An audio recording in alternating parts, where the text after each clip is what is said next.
Friday of the month of Ramadan, I want to bring about a short hadith and a dua that we were taught by Rasulullah that he used to recite on the final Friday of the month of Ramadan. Now, the companion, a very famous Sahabi known as Jabir ibn Abdullah al-Ansari, I'm sure we've all heard his name. If we've read Hadith al-Kisa, we've read his name because he is one of the narrators of the Hadith. He comes to Rasulullah on the last Friday of Ramadan. And the Prophet says to Jabir that, "Oh Jabir, that this is the final Friday of the month of Ramadan. And so in order to bid farewell to this month, you should make a special dua." Now, keep in mind that obviously that when we bid farewell to Ramadan, and I'll mention this briefly also in a dua from our fourth Imam, that we don't bid farewell, or we should not be bidding farewell to Ramadan as we would, for example, some problem that comes into our lives. Sometimes we, not us in this room, but we as Muslims or human beings, we sometimes look at Ramadan as a burden upon us. Why did Allah put this burden upon me to fast 29, 30 days? In the long days of the summer, I have to keep fast. I can't eat, I can't drink, I can't smoke, I can't do all of these things for that 14, 15, 18, 20-hour period, depending where you live in the world. And so sometimes we look at Ramadan as a burden imposed upon us. But we should also realize at one level that whatever Allah has given to us in the Sharia, whatever rulings that we have that have been explained to us by Rasul, by the Imams, by our scholars, that they're all there for a wisdom. There is benefit in all of our acts of worship. Right? Today we might not understand the wisdom of fasting. We may try to relegate it to a detox of the body, that it makes us feel good, it makes us lose weight. And obviously we know that fasting, you hardly ever lose weight because you're eating at 11 o'clock at night and you're eating fatty, oily food. So it's impossible to even lose weight in Ramadan, even if we use this as an excuse to our non-Muslim colleagues. But definitely Rasulullah has a hadith where he says that sumu fatasihhu, fast and you will have health because of this.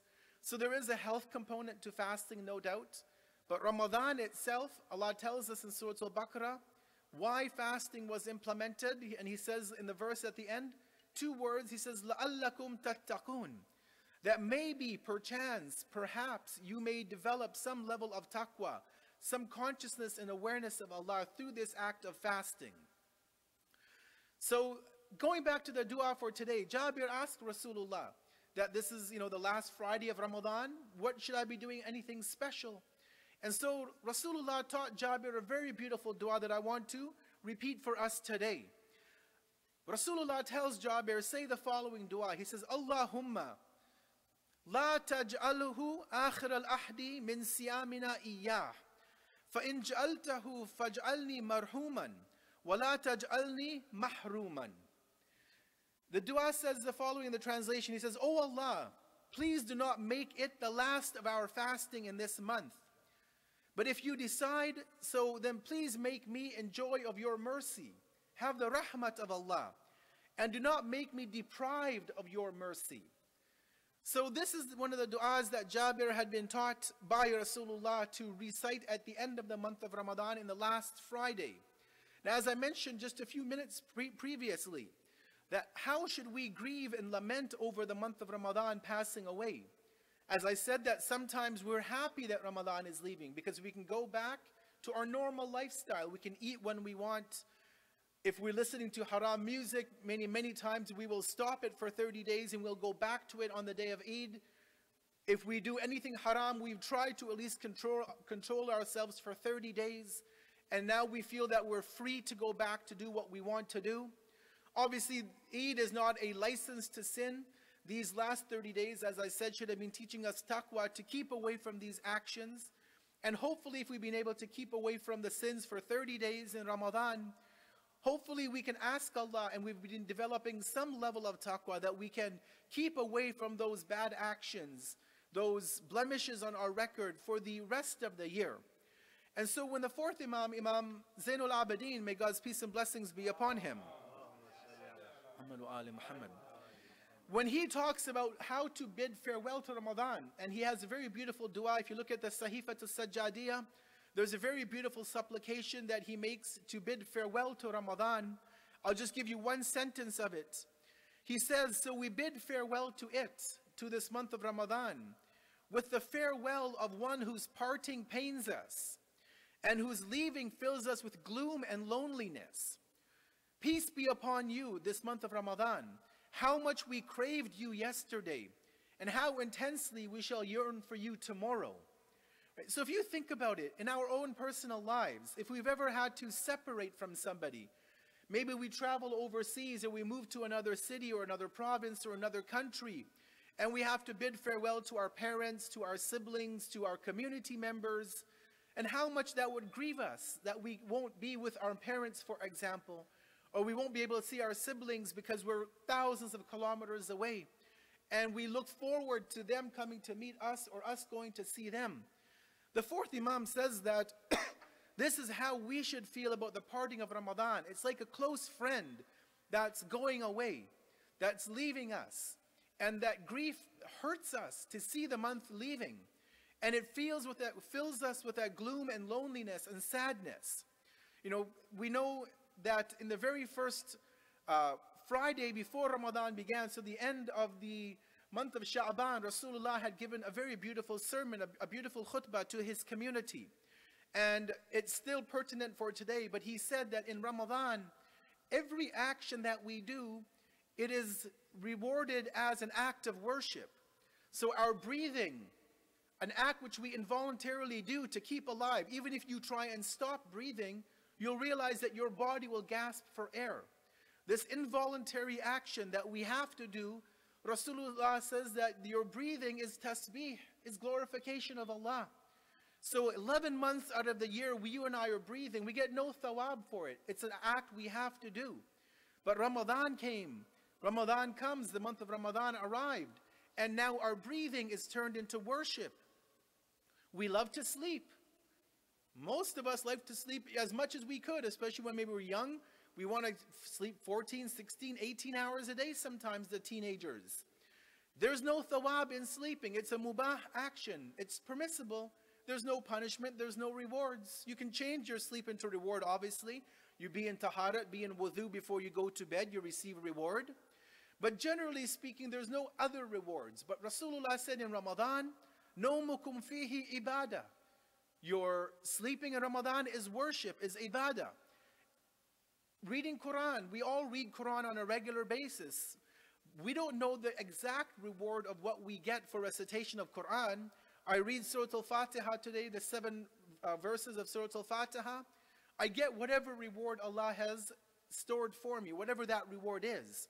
But Rasulullah said that in Ramadan, one verse of the Quran to be recited is equivalent to the recitation of the entire Quran in any other month.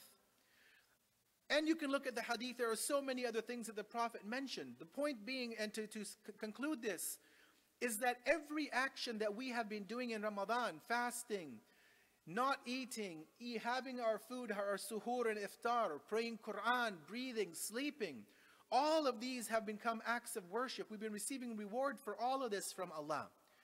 And as the Imam says, that when the month will leave us, it will fill us with gloom and loneliness. We would have craved it. We would have wished that we were still in the month, because come the day of Eid, guess what? All of those rewards are no longer there. Our sleeping is just sleep. Our breathing is just breathing. Our reading of Quran is just reading of Quran. Now, let me end with this one last point. This doesn't mean that I'm doing everything only for the thawab factor.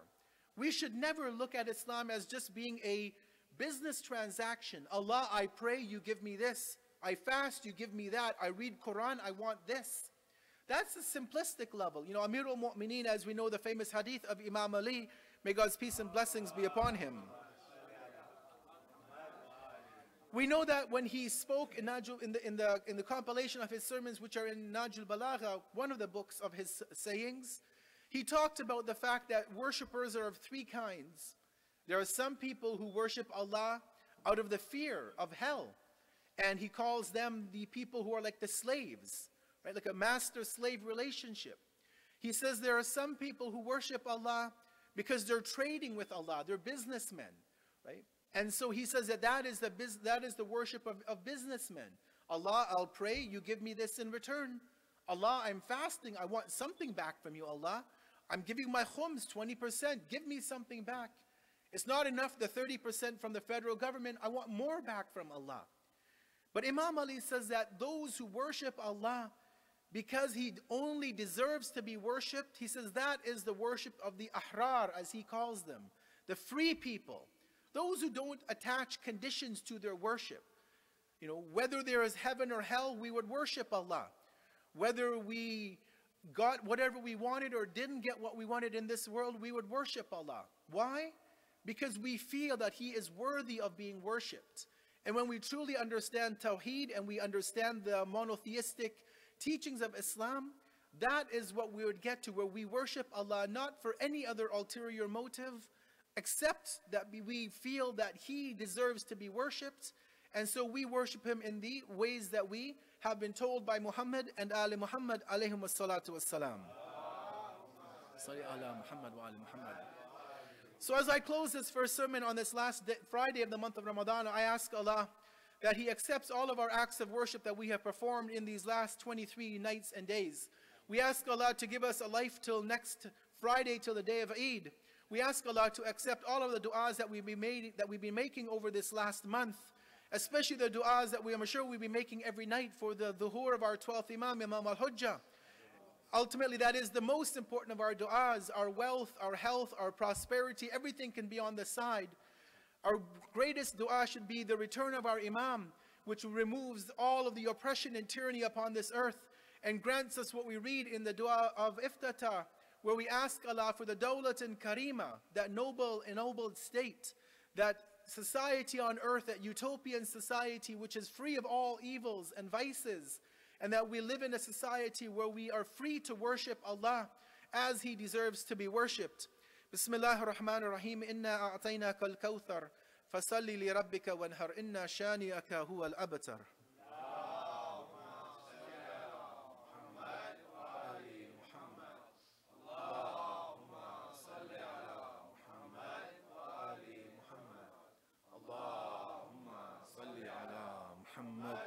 Ali Muhammad.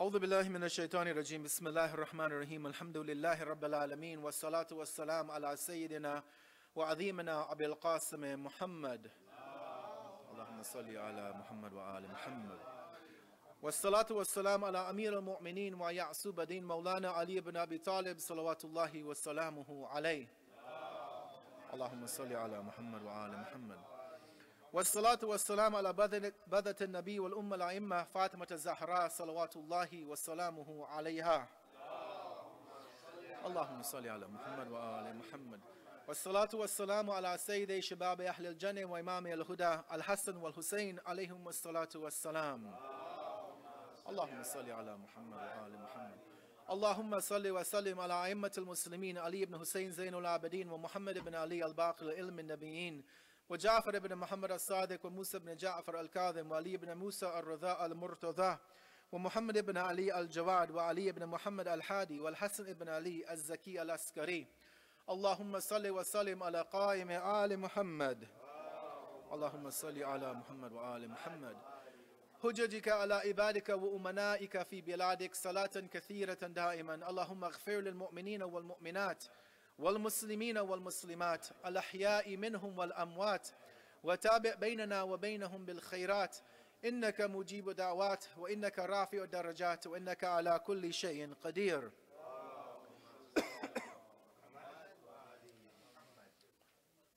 أما بعد فقد قال الله الحكيم في كتابه المبين بسم الله الرحمن الرحيم يا أيها الذين آمنوا اتقوا الله وكونوا مع الصادقين. Once again in the second sermon, I remind myself, as I remind all of you, to have the consciousness and awareness of Allah within our lives. To realize that Allah is ever witness over our lives, and that we will be asked on the day of judgment of all of our actions, all of our speech, and even the thoughts which run through our mind. In this second sermon, I want to just speak about one issue very briefly, and that is about the annual Quds Day rally. As we'll know that shortly after the Islamic Revolution of Iran, Imam Khomeini had proclaimed the last Friday of the month of Ramadan to be the day to show solidarity with the people of occupied Palestine. And this is a rally which has been going on since those days, not only in Islamic Republic of Iran, not only in the Muslim countries of the Middle East, but actually this is an event which is taking place around the world. Over 800 countries, according to what I read just today, and maybe even more, 800 cities, 800 localities are taking place, are having these protests either today on the Friday, obviously for most of the Western world, because Friday is a work day, you can't get permits. And so Saturday is the ideal day for us. And so as we know, the email went out a few days ago that tomorrow, Saturday, June the 9th, there will be the annual Quds Day rally in downtown Toronto. This will begin at 3 p.m. at Queen's Park, and as tradition is that we will walk to the American consulate just down the road.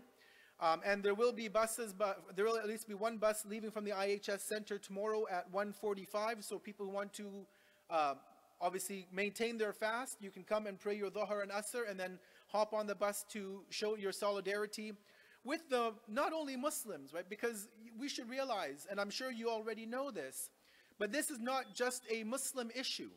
It was started obviously by the great Imam Khomeini as a show of solidarity with the Palestinians, but as a day to confront oppression, tyranny, opposition to the despots around the world. And this is an event which is, again, attended by people of all religions and no religions. It's a day to show that we might not be active for 364 days a year, but at least that one day we are coming out and showing our strength in numbers. And if this was not so impacting, if the protest march were not impacting, if it had no bearing on the state of Israel, the so-called state of Israel, then you wouldn't have people like Benjamin Netanyahu, who just recently in the last few days was on TV condemning these marches. If they're only attended by a few people, why is he concerned about it? If it's just 50 or 100 people, or even 1,000 people, and obviously we know that the media will always underestimate the number of people in the rallies, but if it's a few hundred people, why is such a powerful nation like Israel concerned about it? Why is maybe even the Canadian Prime Minister and Canadian government concerned about these rallies? For those who have been there, you know that there is never hatred against the Jewish nation. We don't hate the Jews. We don't hate them as human beings. We have no problem with the Banu Israel, with their followers. We have problem, obviously, with the oppression that they have been leveling against the innocent Palestinians.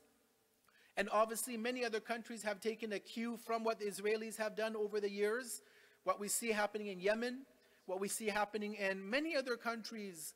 These are really the domino effect of what Israel has been doing for the many years since they had illegally taken over a people and a country. And so realize that this is not against a group of people. We're not chanting slogans against human beings or against their religion. We're against their ideology. We're against their oppression of innocent people. And you can see this happening even a few weeks ago when there were rallies that were happening and over 50 innocent Palestinians were killed. And they were killed by snipers who were hundreds of yards away, who posed no threat to the barrier wall. And even just a few days ago, I'm sure we all saw the young Palestinian nurse, a young lady in her mid-20s who was shot and killed. And if you see her interview, and they asked her, aren't you afraid of being killed? Aren't you afraid of going into the crossfires of the Israeli snipers and soldiers? She proudly said that I'm a nurse. I have my doctor's coat on. I have my badge, showing me as being a nurse, a medical professional, and that this vest will protect me. And she was killed by an Israeli sniper. And they clearly knew that she was a nurse. And this isn't just me speaking. You can look at many of the mainstream media outlets. You can look at even secular outlets. There's a very interesting YouTube channel called The Young Turks, TYT. They're a secular news agency online, but they have over 4 million subscribers on their YouTube channel. And them being secular individuals, they also acknowledge the crimes of the state of Israel. They acknowledge the killing of innocent people, whether it be 2 weeks ago when 50 some odd people were killed and over 2,000 were injured, or this young nurse who was killed a few days ago. And so we have to realize that these protest movements, or the BDS, the boycott, divestment, and sanctions movement, if these didn't have an impact and an effect, then these governments around the world, including our own government, including our federal and provincial governments, would not be so concerned about us boycotting Israeli products. But obviously, you know, you can fight a war. We can't fight a war as us as Muslims or as human beings. We can't fight a military war. But we can fight with something much more powerful, and that's the dollar, with our economy, right? If we boycott enough companies that are supporting the state of Israel, right? And we've seen this, that people have lists of companies that either work in Israel, who are active, or food and products that come from Israel. And the least that we can do when we go grocery shopping is, if we see a fruit or a vegetable, before we buy it, it says where it's made. And if it says a product of Israel, don't buy it. When you go to your department store and you need to buy a furniture or appliances, and it says made in Israel, think twice about it. Happened to me just the other day at Canadian Tire. I had to buy a shed for the backyard to put my garden tools in. It was on sale, 50% off. I picked it up and put it in the cart. Then I looked at the box. It said made in Israel. Put it back on the shelf. Right? I might save $50, but maybe that $50 will pay for a bullet to kill an innocent person. Right? It's little things like this that we can think about. Again, we don't have the power to take on the giants of the world. Right? But neither did that little bird have the power when Nabi Ibrahim was being thrown into the fire. He had a little bit of water in his beak and he threw it.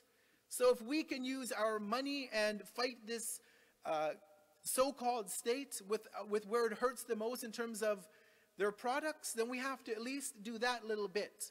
And we ask Allah, as we conclude on this final Friday of the month of Ramadan, that we realize that boycott, divestment, sanctions, protests, we realize that these are not the end-all and be-all. Going to march one day out of the year will not, cause the downfall of the so-called state of Israel. But it's the least that we can do. We have to keep up the momentum, keep up the pressure, let our friends and family and colleagues know on a regular basis why we are opposed to not only them, but all of the people who follow in their ideology, whether it be the Wahhabis of the so-called state of Saudi Arabia, wherever they're committing their acts of oppression, or wherever oppression is happening in the world. We have to stand up and be people who stand for justice and stand for the rights of the oppressed, whether they be Muslim or not. Because when the 12th Imam's Dhuhr takes place, he will be there not only for the Shi'as and for the Muslims, he will be there for all of the mustad'afin, those who have been oppressed and wronged and had their rights taken away from them. We close and we ask Allah on this 23rd day of the month of Ramadan to give us the ability to continue to fast in these beautiful days. Give us the ability to continue to engage in ibadat on the short nights that we have. And we ask Allah to allow us to see the blessed day of Eid and to live to see the next year of Ramadan. Bismillah ar-Rahman ar-Rahim. Inna a'ataynaka al-kawthar fasalli li rabbika wanhar. Inna shani'aka huwa al-abtar.